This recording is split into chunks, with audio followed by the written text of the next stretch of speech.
Turn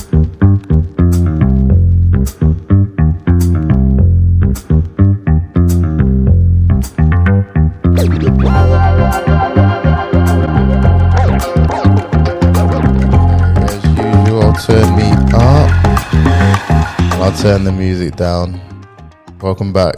Right, honestly it brings me no pleasure to have to make this video for you today, but duty calls. Klay Thompson, Golden State Warriors star, bona fide superstar shooting guard, has suffered an Achilles tear and his season is undeniably over before it's began. He's been off for a year. We were all looking forward to have him back. However, I honestly think this is the end of the Golden State Warriors dynasty and the end of the Splash Brothers, the greatest shooting backcourt in basketball history. Yep. So not good news. So I'm going to explain to you why I think that. All you got to do is stay tuned. Let's go. Welcome back. I'm Matt. I'm the doc in the arena. I'm the guy that will give you the medical take on sporting topics. And today we're talking about something I really hoped I'd never have to talk about. And that is Klay Thompson's Achilles injury. Now, Klay Thompson, for those of you who don't know, is a superstar basketball player who plays for the Golden State Warriors, and he's been off for a year nursing an ACL injury. Everyone is looking forward to seeing him back. Unfortunately, this news came out earlier in the week and I have to talk about it. For those of you that do know me well, you know that he is my favorite shooting guard in the whole of the NBA, and this is pure devastation for me. But worse for him. So we're going to talk about the injury. We're going to talk about what happened. I don't have a video, but I know 99.9% what happened. I'm then going to explain why it's so bad and what's next for Klay. Basically, what's next for Klay, what's next for the NBA. So that's what we got to do. Remember, if you like this type of content, if you like this sort of niche insight, make sure you click subscribe. If you enjoy my videos specifically, like and, share. Sharing is important. Sharing is caring, and it really helps grow the channel. So much appreciated. Okay, so let's talk about the Achilles tendon. I've got a new piece of software I want to show you guys, okay, and it will show you the anatomy quite well. All right, so nice and quickly, so here's one I prepared earlier. So as you can see, this is the body, the muscles in the back, and you can see what's glowing, your calf muscle. Remember what I said, tendons attach muscles to bones. So what we can see here, we can see your Achilles tendon right here. This white structure, you can see it over on this side in white, and it's all in yellow here, okay? And this is attaching your calf muscles, so your medial and lateral gastrocnemius muscle and your soleus muscle, which is back there, is attaching it to your heel bone. Nice and simple. You can just see the unit there, nice and clear. And check what we can do as well. Bang, we can explode it. So you can see all the structures individually, all of them individually, and then bring them together. So yeah, I think that's kind of dope, and it's very clear what's going on.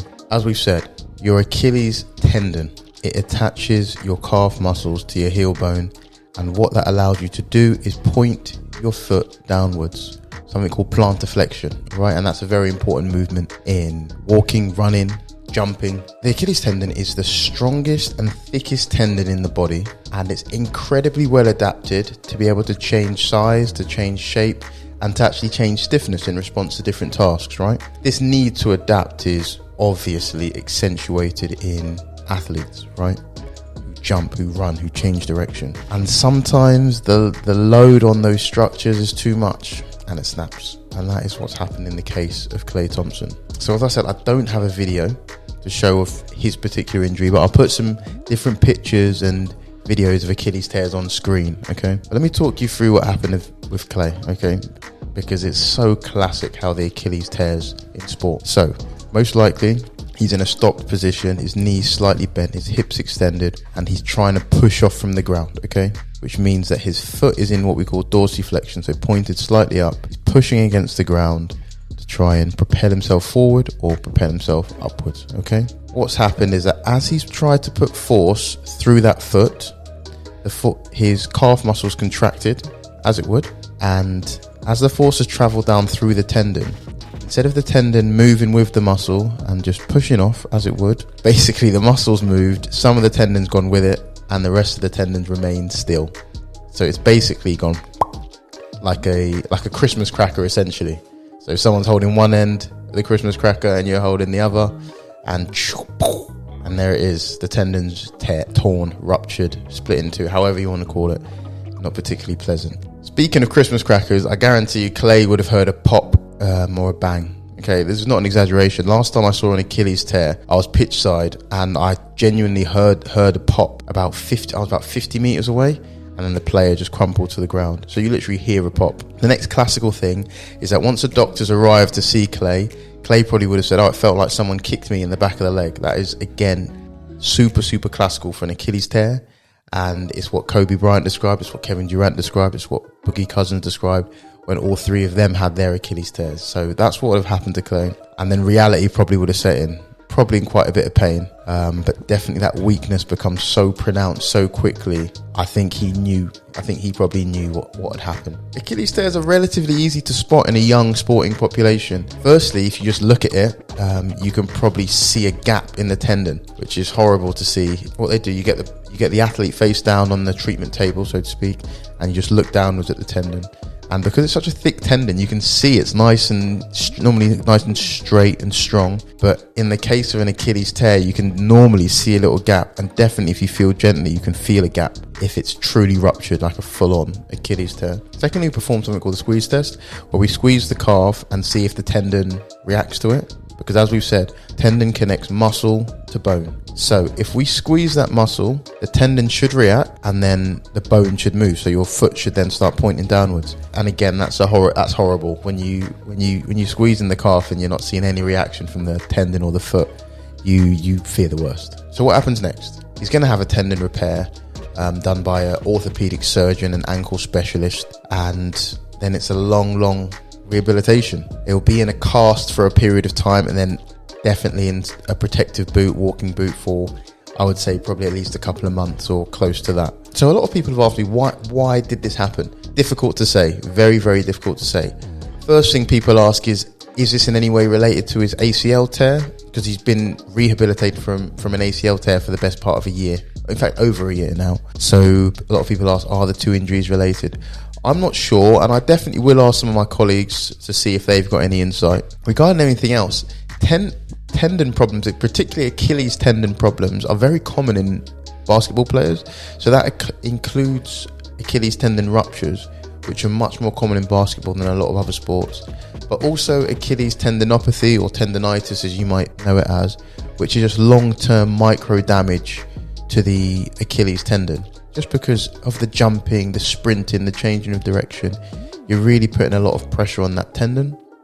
So, it makes you wonder as well, has Klay over a period of months or years had issues with that Achilles tendon? His medical history suggests not, in that I don't see any evidence looking back that he's missed games due to Achilles problems. But it's very possible purely by the fact that he's a professional basketball player. There's other things as well, like what medications he's on. Has he had a steroid injection around that tendon? We don't know. But all we know is very, very unfortunate for him. What I'm interested in is what happens next. What happens with him next? Even medical things slightly aside. I want to see the greatest shooting backcourt in the history of the NBA back. I want to see that 73-win Golden State Warriors team back, lighting up the NBA day after day after day. They were incredible, and Klay was a big part of that. Everyone talks about Steph the Chef Curry, but honestly, Klay, he was my guy, so I'm devastated. And honestly, if you ask me my genuine opinion, I think that is over, okay? I've looked at a couple of papers today on just return to play from Achilles injuries. I've got a good video coming about Kevin Durant's return, and I'm just going to drop that just before the start of the NBA season, so make sure you subscribe and you get the notification for that. But let's talk about Klay just briefly, okay? So, average return to play time is about 10 months. So that's one full season gone, okay? Bear in mind, he's just missed the season, okay? He's now 30 years old, so he'll be 31 coming back next season, okay? There's a certain percentage of athletes that don't even come back, so about 15 to 20% don't return from an Achilles tear to play professional basketball again. I don't think that would be the case with Klay. There's too much technology and medical advancements available. He's too robust an athlete and he's too young for that not to happen. I honestly believe he'll be back. But even if he returns back, the numbers show that most people only return to about 80% of what they were at the max.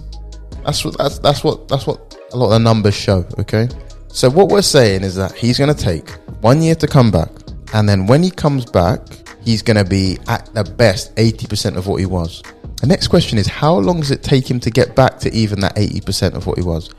Again, the numbers show it takes almost 2 seasons. It says 1.8 seasons. So basically 2 seasons to get to the peak of their post-injury performance. That's not saying he's going to be as good as he was.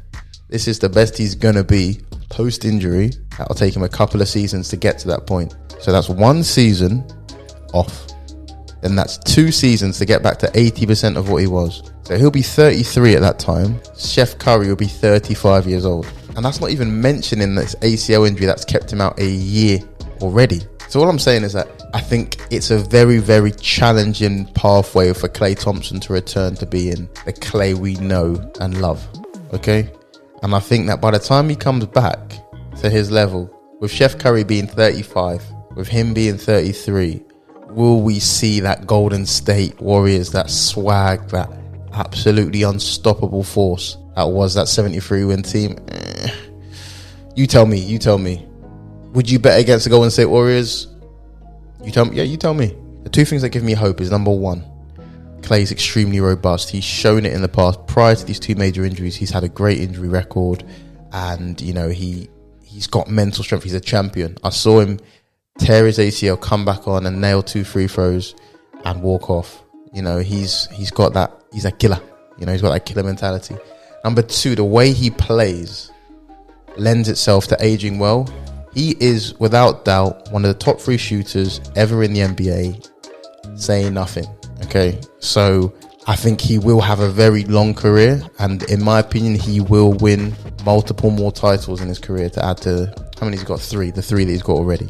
Okay, all I'm saying is that I'm not sure the days of him being the guy that can go nuclear and get you 40 on one end and guard the opposition's best player on the other end and be that bona fide option 1 superstar. I think those days could be numbered. I think he's going to have to transition to being a really, really good piece on a good team.